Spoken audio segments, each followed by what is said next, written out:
चला आज आपण बनवूया फणसाची भाजी.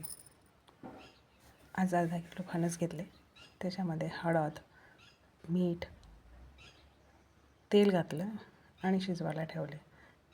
मसाला तयार करून घेऊया. मसाल्यामध्ये कांदा, तेजपान, धनिया, खोबरं, जिरा हे सर्व भाजून घेतलेले आहेत आणि भाजून घेतले म्हणजे मग एका मिक्सरच्या पॉटमध्ये 2 टमाटर घेतले, 4-5 लसणाच्या कळ्या, अद्रक, त्याच्यानंतर जे आपण तयार केलेला मसाला आहे तो, हे सर्व मिश्रण मिक्सरला करून घेतले.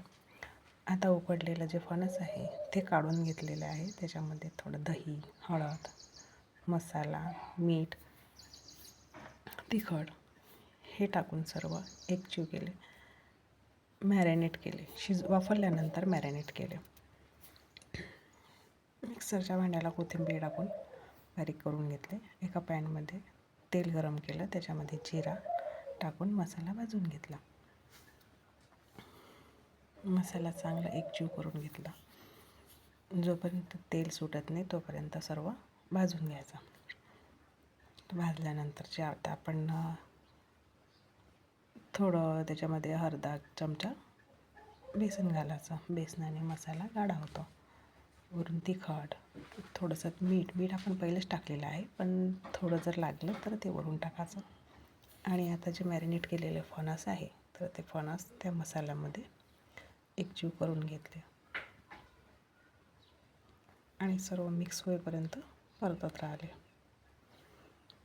आता जे पाणी आपण ठेवलेले होते साईडने, तेच पाणी त्याच्यामध्ये टाकले.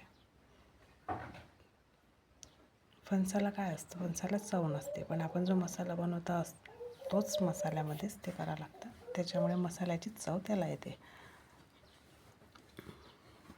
आता हे अजून थोडं पाणी घातलं.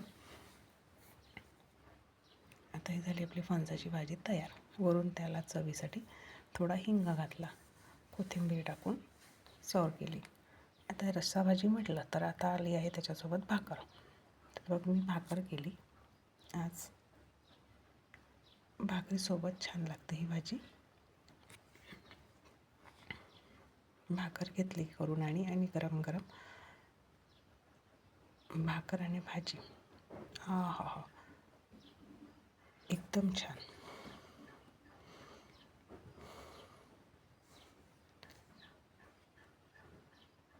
भाजी कशी झाली आहे ते मला कमेंट करून सांगा.